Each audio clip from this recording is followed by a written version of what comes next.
Going on? How you doing out there?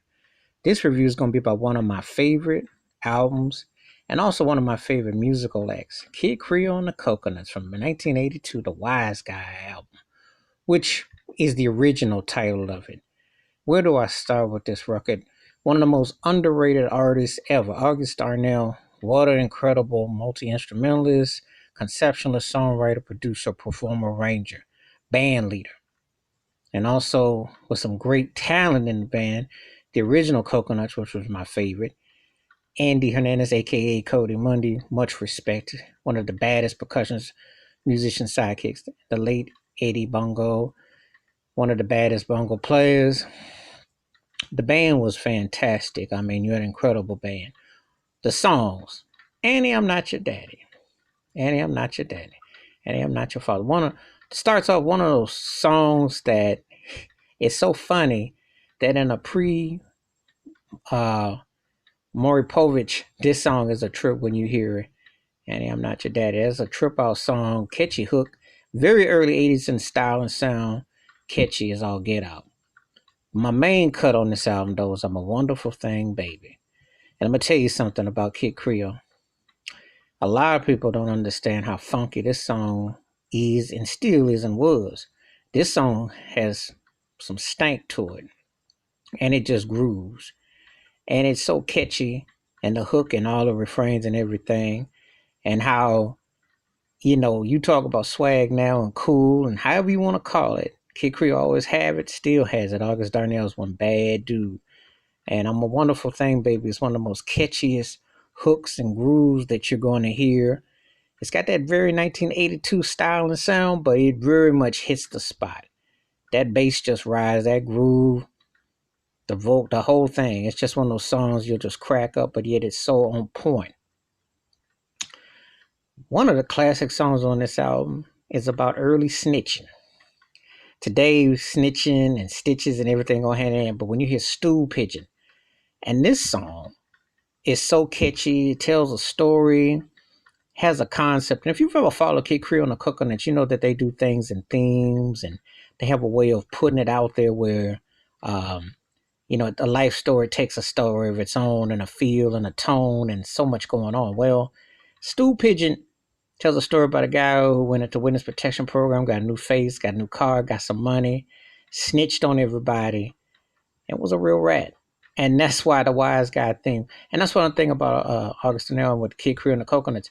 You always had like themes, play on words, very East Coast, very New York, but yeah, that style, that groove, and the horns and that whole riff is so catchy that it still is a bumping song. And I love the way he did it. He always did. He switched up Stu Pigeon a lot in concert. One of them songs that if you ever follow Kid Creole and the Coconuts live and ever seen in the performances, is one of them songs where you never knew which arrangement he was come in from because he grooved it. He gave it a different twist. And one thing I'll say about this album too is that you can't put a category behind Kid Creole and the Coconuts because um as versatile as his peers were, be it Michael Jackson or Prince or a Rick James or El DeBarge or even the B-52s or Talking Heads, all the acts are coming from England with Duran Duran, Culture Club, what have you. Kid Creole and the Coconuts were the few that incorporated all that and then some. You had New Wave, but you also had the James Brown meets Cab Calloway. And also the Kid Creole name comes from an Elvis Presley movie, King Creole. So you had that 50s rockabilly thing going on, little Nod, little Richard, little Nod to all those acts around then. But yet the new wave, the big band, the swing.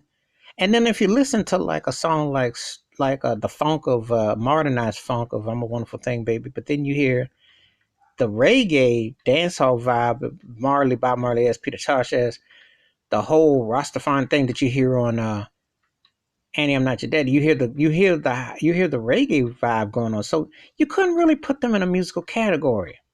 August Darnell's always been like leaps years ahead of so much. And when you hear it live and you get that feel, it's truly something incredible. It's truly amazing when you think about the whole musical landscape and the hybrid and high spots to cover. It's just amazing, great talent and the showmanship, the in between jokes, and the tone in the arrangement. You can definitely tell what's going on. I know one of my favorite songs is the last track on this album, "No Fish Today," which is from the Depression. Uh, you can take it any way you want with "No Fish Today." Class, race, sex, the whole nine touches in on all that. And it's about basically it's like how am I gonna feed, how I'm gonna be fed today, and the politics. And that's a very strong social commentary song. So if you read between the lines with August Darnell and the musical path and where he was coming from, he always had something to say that made you think. Commentary, storyline touched on all those factors. So this is one of those albums that it's still great to me. There were so many other great albums that came out around that time period. And they hit over in Europe, and I often wonder is it because he was black and the two white girls and one was his ex-wife. And I wonder if there was the racial aspect that killed it off with the record companies or what have you, because if we're just talking about talent and the music and everything, Kid Creole and the Coconut should be a household name worldwide, especially in America, because you can't put a category behind what they could do and how they did it. So this is truly one of my favorite records. Anyway, give me your thoughts and takes. Hit the like, hit the subscribe. Tell me what's your favorite song from this album. And if you've ever been familiar with August Darnell's music and production, what did you like? And you remember Dr. Buzzard's original Savannah band. That's what he did so many different projects. I also give a shout out to Cody Mundy, one of the baddest sidekicks, musicians. Check out his work. And rest in peace to Eddie Bongo and the whole, and respect to this band, one of the tightest bands that I've heard, especially back in the day. This album got something for everybody and then some, and it still packs a punch. So this is my take on Kid Creole and the Coconuts Wise Guy album from 1982. Have a great night. I'm a wonderful thing, baby. Peace.